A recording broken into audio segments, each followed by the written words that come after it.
It's officially summer, but every time I sat down to record this video, it started raining. And when I think of summer, I don't really think of rain. Maybe thunderstorms, I guess. When I think of summer, I think more of blisteringly hot weather and endless sunshine. And maybe you get to go camping or picnicking or hiking or spend some time barbecuing with your family. And my birthday is in the summer, so for me, when I think of summer, I think of spending time with your friends and family. Found family tropes in books are very summery to me. I think of warm nights and fireflies and plenty of outdoor activity. I especially think about reading by the water, by the beach, by a lake, by the river, whatever you have. In my case, it's mostly just reading on my balcony, but that's pretty nice too.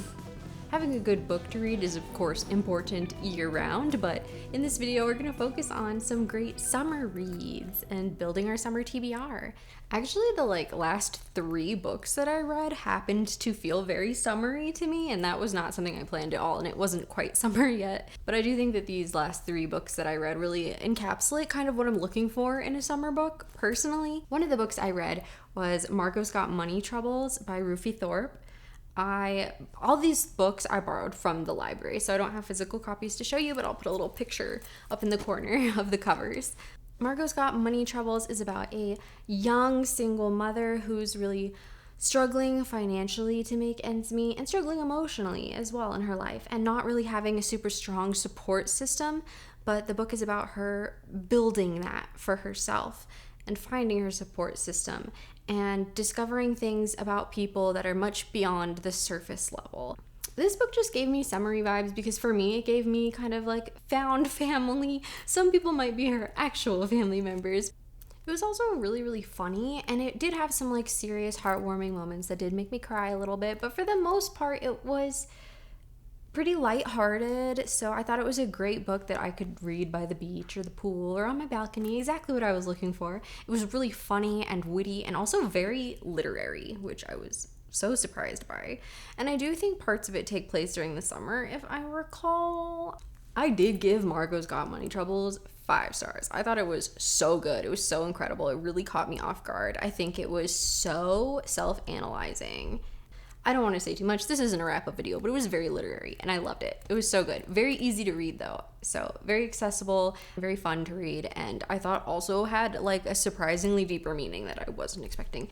After Margo's Got Money Troubles, I read Wild Dark Shore by Charlotte McConaghy. This one, I think, is a really good summary read if you live in a place that's foggy or gets a lot of rain or is kind of cold in the summer. It does have, the weather is like that in this book. It is chilly and rainy and foggy and very cold because they're sort of by Antarctica. It still has really strong summery vibes.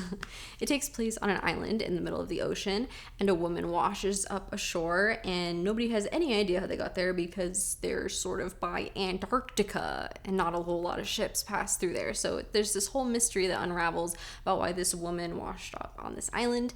And the occupants of this island are a family that are taking care of a seed bank.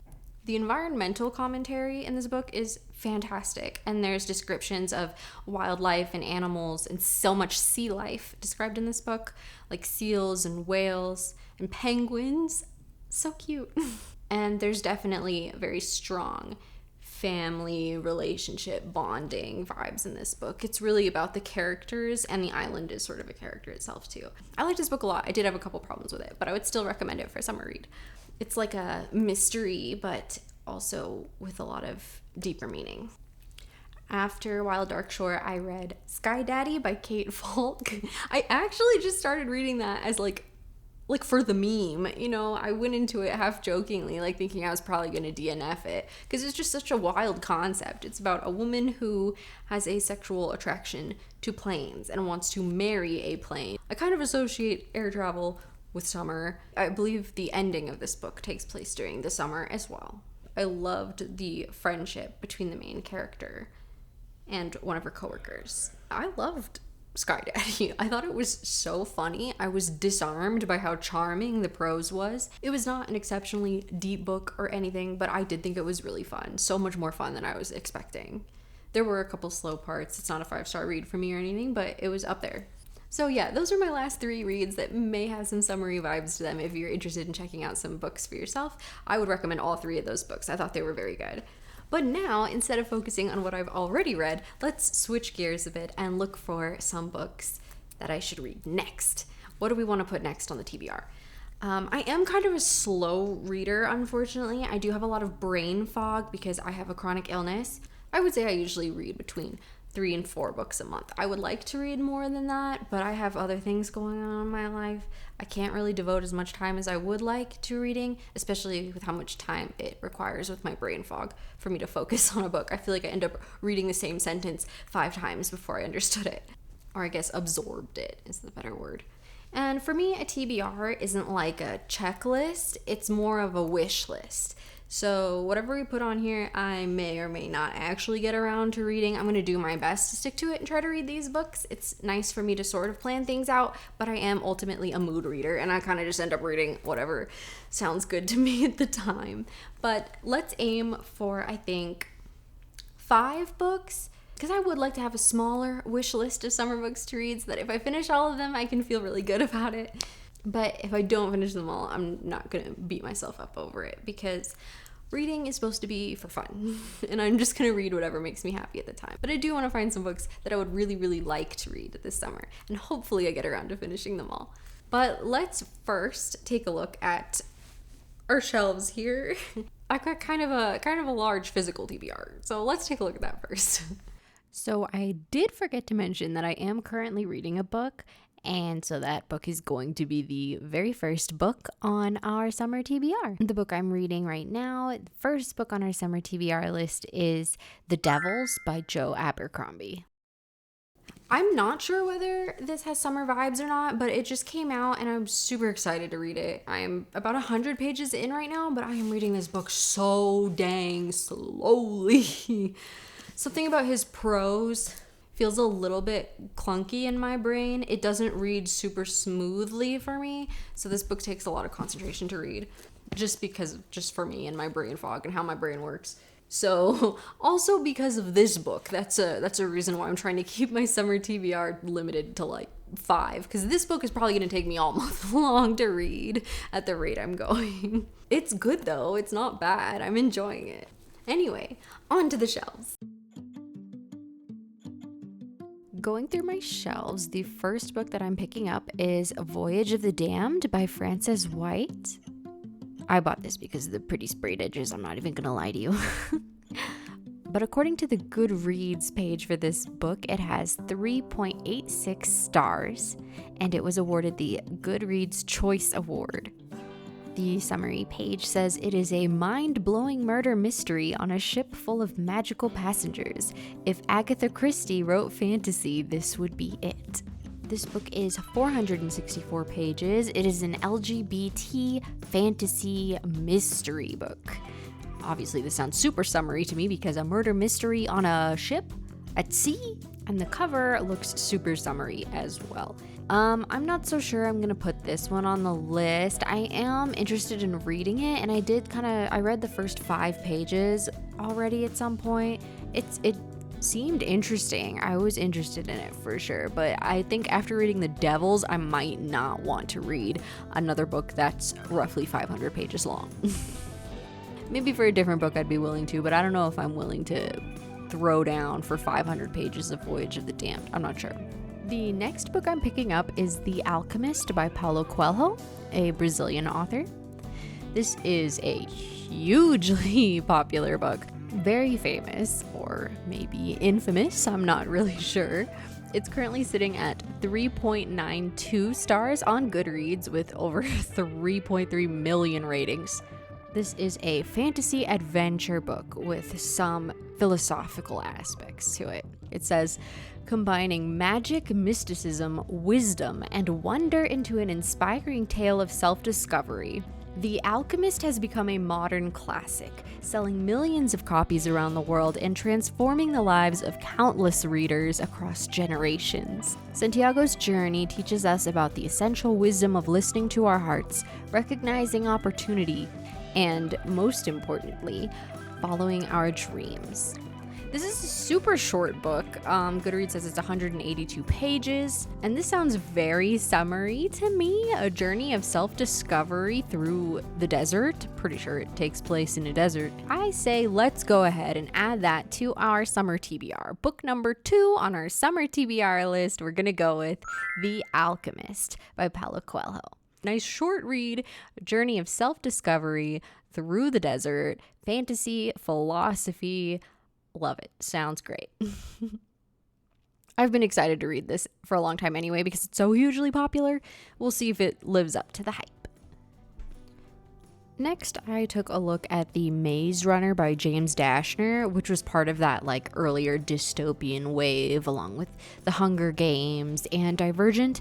I only read The Hunger Games out of those 3, so I haven't read this. For some reason, dystopian novels really make me think of summer, maybe because it's so debilitatingly hot in summer that it just reminds me of our ongoing climate crisis and global warming brought upon us by our own dystopian adjacent government, but I digress. I don't really feel like I have enough of myself to give to be able to read a dystopian novel right now. Too much of myself has already been consumed by current real-world politics. I don't really feel like jumping into a dystopian novel at the moment, so let's put that back on the shelf.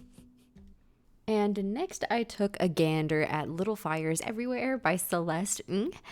This has been turned into a TV series. I believe both the television show and the book are super popular. The book has a 4.07 stars on Goodreads with over 1.2 million ratings, which is crazy. Part of the blurb is when old family friends attempt to adopt a Chinese American baby, a custody battle erupts that dramatically divides the town and puts Mia and Elena on opposing sides.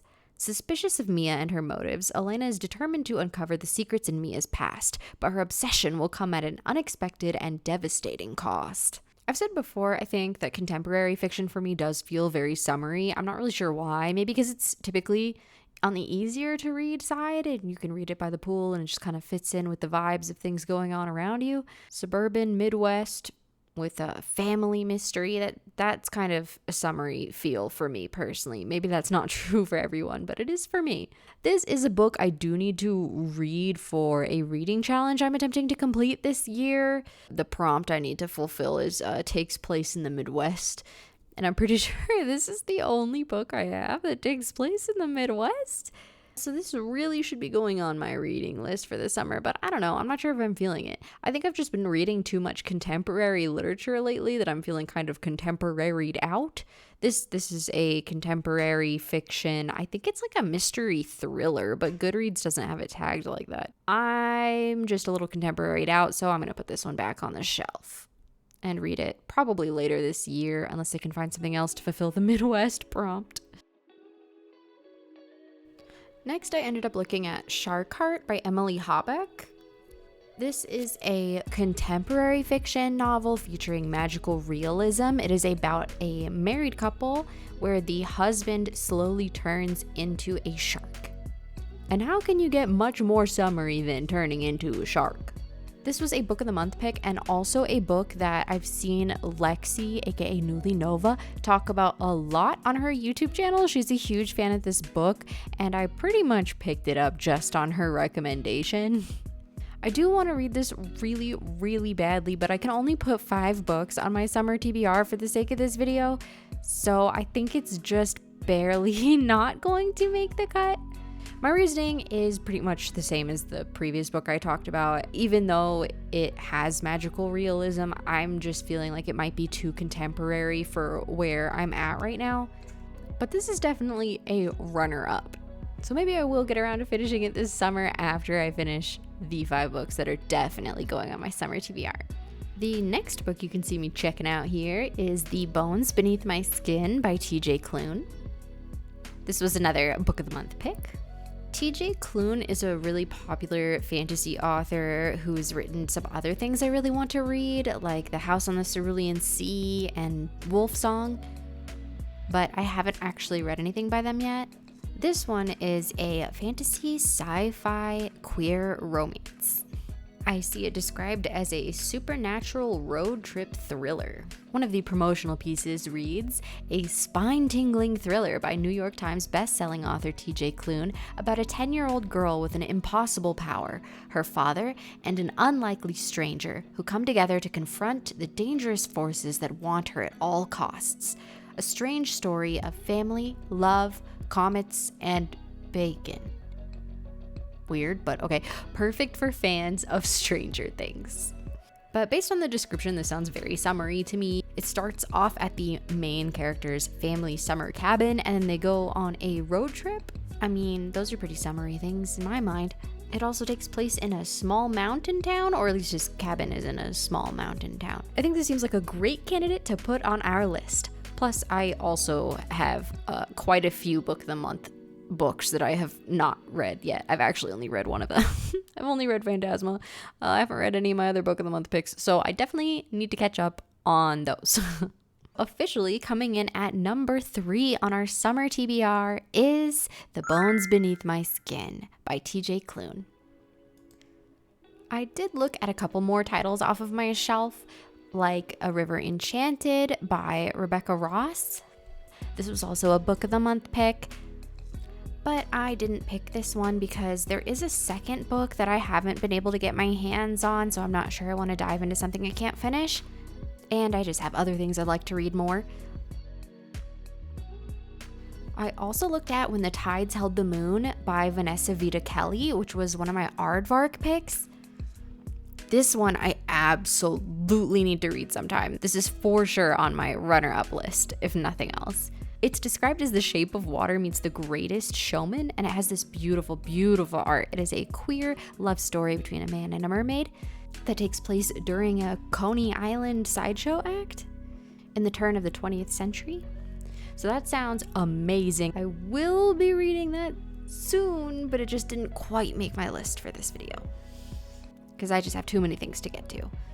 I'm also kind of limiting myself because I do want to pick some books from like Kindle Unlimited or the library as well for this list.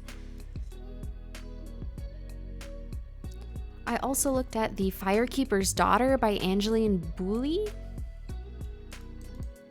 and The Poppy War by R.F. Kuang, and both of those I really want to read as well. They're pretty popular fantasy books. But I just felt like these two might not be like summer exclusive reads and they could probably be read at other times of the year. I could be wrong about that, but that was just the vibe I got. So I'm just putting them off for now. Okay, so we did find a boatload of books from my physical TBR that I want to read for the summer.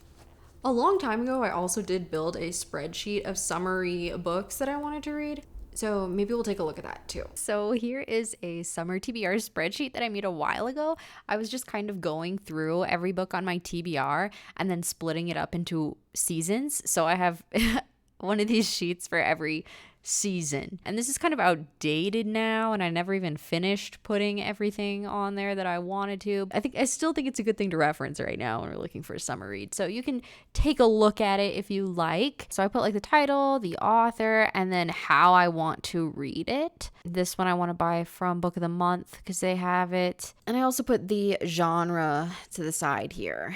I really don't know if these are all season appropriate. I haven't read these yet. This is my TBR, so I can't say for sure whether I was correct in guessing which season would be appropriate to read these titles in. The ones that I've crossed out here, like Bunny and The Liars Club, I've already read. I don't think that Bunny is a good summer read. I think that that's probably best read in September. I would personally read Bunny in September. I was wrong about guessing the season for that one.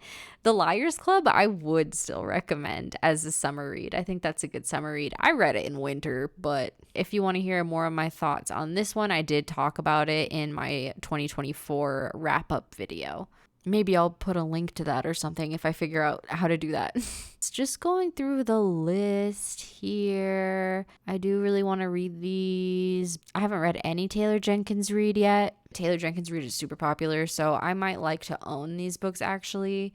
We're going to skip them for now. We've got some great Kindle Unlimited books here. If they're still available, like I said, this spreadsheet is pretty outdated.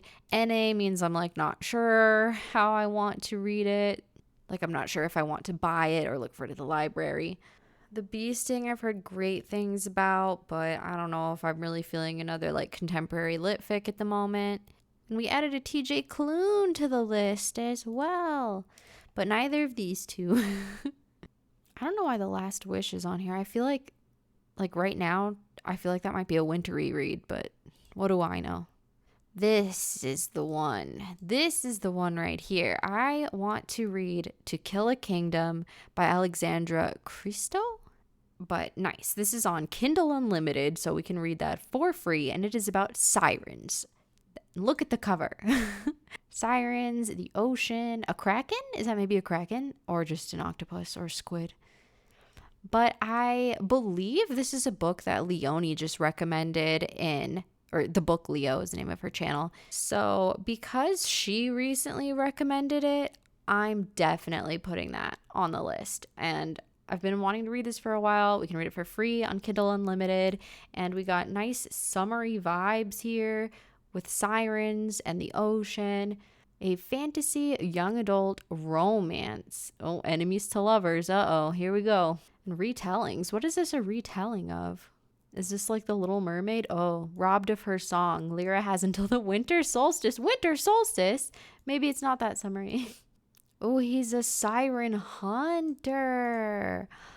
Okay, I know this says winter solstice, but I feel like it's still got to be a very summery read, right? I mean, it's about a siren and a siren hunter in the ocean. I think it still works. I think it still works. We're doing it. We're adding it. The fourth book on our summer TBR is To Kill a Kingdom by Alexandra Christo. But it's also a good idea to take a look at your local library. I do have a couple books on hold at my local libraries, so I'm going to check those out. So first, I'm just going to check what I have on hold. We have The Favorites, which is definitely a winter read. It's about ice skating. Silver Elite, I have heard horrible things about. I actually added it to my TBR because I've heard such horrible things about it. I just want to see what all the fuss is about. And then also The Memory Collectors, which probably is a great summer read. I don't really know too much about it, but I believe it's only slightly sci-fi. It's people who go back in time to relive one specific date to try to change what happened, or because they have regrets about what happened. I'm not super sure, but it was an Aardvark pick that sounded interesting to me, but I'm just not really on the contemporary. I'm a little contemporary out, like I've said before. So let's switch over to looking at my for later shelf. Reservoir Bitches, I want to read so badly. It was long listed for the Booker Prize, but it is a collection of stories about Mexican women. My hold for it actually came up. It's now ready for me, but I'm in the middle of reading The Devils and I'm not able to shift my attention off of The Devils right now. I think that book is just taking too much out of me for me to be able to read two books at once. So unfortunately, I'm going to have to come back to this one at a later date. The Amalfi Curse. Only 9 holds on 12 copies. This looks very summery. This is by the same author that did The Lost Apothecary and also one other book I can't remember the name of.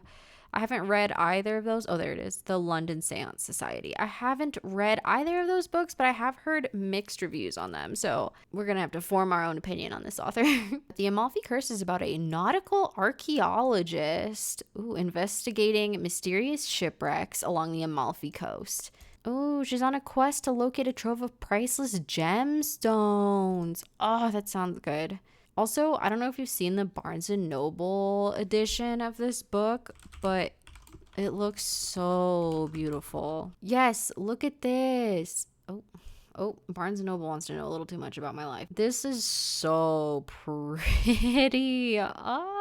Maybe I should buy it from Barnes & Noble instead of borrowing it from the library, because I mean, it's just gorgeous. It's gorgeous. You know what? I was gonna put this on the summer TBR, but because I think I'd rather buy this and I'm not looking to buy any books for the sake of this video, I think I'm actually gonna pass on it for now, for when I feel like I have the money to spend to buy a beautiful edition like this. I'm gonna pivot unless there's something else on this list here. Remarkably Bright Creatures is probably a really good summer read about a woman befriending an octopus, but again, just too much contemporary for me right now. I'm sorry. Maybe Watermoon, but I've heard mixed things about this book as well, and who was it? Oh, was it Leonie? Carrie can read? Somebody whose opinion I typically agree with did not like this book, so we'll pass for now. This is not Summer, not Summer. Maybe Clemenestra is. I don't know, but I feel like that's kind of intense read right now. So many horror books on here. Why do I have Remarkably Bright Creatures twice? It's funny that the last 3 books I read were all from my library, but for this video, we're not actually choosing anything from the library. I borrow a great number of my reads from the library, so don't let this video mislead you. My last 3 books have all been from the library, so I think it's okay. I think we're okay. I think it's forgivable. I've decided we're going back to that book on our physical TBR. We're gonna add that to our official summer TBR list. When the Tides Held the Moon by Vanessa Vida Kelley. That works out because I was really excited to read this. It was a runner-up for me, but it's now made it onto the list. Yay, I think we found some really, really great books to read. I'm so excited to get started. I hope you found something here that you're interested in reading too. Maybe you'll see them featured in a future video, maybe not, I don't know. If you've read any of these books and if you have any summer recommendations, please comment down below and let me know. I'm so excited to see what you guys are reading this summer. Maybe we'll be reading a couple of the same things, who knows? Before I forget, I got some book mail. I thought it might be fun to do a quick little unboxing on camera, just as a little bonus to this video. So first, let's do our Book of the Month box. Okay, I don't want this to come across as me endorsing Book of the Month. Obviously, I'm not sponsored for any of this, by the way. I think that goes without saying, but I'll just throw that as a disclaimer anyway. I'm too small a creator to be sponsored by anybody. I also don't want you to take this as me fully endorsing Book of the Month. They've had a lot of controversy lately. I was planning on canceling my subscription to Book of the Month anyway because I'm kind of a bigger fan of Aardvark's picks. I think Aardvark just kind of aligns with my tastes more pick-wise. I find myself skipping a lot of Book of the Month months. But yeah, there's been a ton of controversy about this. I might make a video about it because it's kind of deep and wild. I'm honestly just waiting to cancel my Book of the Month subscription until my birthday month where I can get my free credit and get a free book on my birthday month. For now, let's just go ahead and open. I'm trying to not show the shipping label. Da, da, da, da. Ooh, okay, here's the bookmark. It says, "Hi, I'm Mark." Is that a reference from The Room? But this bookmark's kind of bent, actually. I don't know if you can see that, but it's got a little bend right there. That's okay. I don't save them all anyway. I only keep the ones that I think are really funny. Nice. Yeah, my pick this month was Bury Our Bones in the Midnight Soil by V.E. Schwab. So here we have that. It is a little dusty. There's the back. I haven't read anything by V.E. Schwab yet, but I have a bunch of her stuff on my shelves. Look at that art. That's pretty. So pretty. Anyway, that's my Book of the Month box. I just got the one. I guess then we'll go to Aardvark, right? That makes sense. I love Aardvark's box. Like, that's such a cute box. So cute. My boyfriend commented on it too, actually, about how much he likes the box design. Oh, this one's much harder to open. There we go. Okay. I did get 2 picks from Aardvark. Well, one of them is a previous month's pick. Here's their bookmarks. They give you one for each book. This, the book is for you, but the box is for a cat. This is so fun. Oh, I love this. They sent a bingo card. I love reading challenges. I love reading bingos. So maybe we'll keep that and do that. Only 2025 reading counts. Well, we make our own rules. If I don't want to do this year, maybe I'll still do it next year. And then only 2026 will count. How about that? Some of the things on here are dreamt about a book. Wait, what? I have to dream about a book to complete this bingo? Well, some of the other prompts are read a book over 500 pages, read a book with illustrations, read 6 Aardvark books this year. Woo! So my Aardvark pick for this month was The Starving Saints by Caitlin Starling. Cute. This is a special edition. I believe it has like embossed or foiled cover. Yeah. Ooh. Look at that. That's really pretty. Huge fan of how cute this is. I love the pink cover with the gold and the bees. That's so cute. Is there art in this one? Not really, no. That's okay. I do watch other booktubers, and I saw Carrie Can Read talked about this book and the V.E. Schwab one that I got as well. But she didn't really love the V.E. Schwab one, and I don't remember what she thought of this. Okay, and then the other aardvark pick I got was actually a pick from last month that I didn't have room in my box for. I love aardvark picks so much. They align with my tastes. I got The Pretender by Joe Harkin. It's like a historical fiction comedy. Ooh. I don't think there's any special, no. Still cute though, I like that color combination, that's cute. I do have a little tiny dent in that bottom corner right there, but not a big deal. I keep the dust jackets on anyway. But with the Devils, my dust jacket was kind of scuffed up, so I didn't want to keep it on. All right, last package. What I think this is that I won a Storygraph book giveaway, but they already sent me the book. So I'm thinking they messed up and sent me 2 copies of the same book. That's what I'm thinking happened, but I don't know. Let's see. If it is a copy of the one they already sent me, then I'll just like donate it or put it in a little free library or something. Yeah. Yep, they sent me 2 copies. So how did I end up with 2 of this? Youth Juice by E.K. I don't know how to pronounce it. Setue? I don't really know a whole lot about this book, but it sounded kind of like The Substance movie with Demi Moore. Could be fun. All right, that's it for my book mail. Thank you for watching. I hope you enjoyed that little unboxing video. Back to the main content. Thank you so much for watching, commenting, liking, and subscribing. I really appreciate it. It really helps me out as a small creator, and it's been super fun getting to know you. And happy reading, everyone. Have a great summer.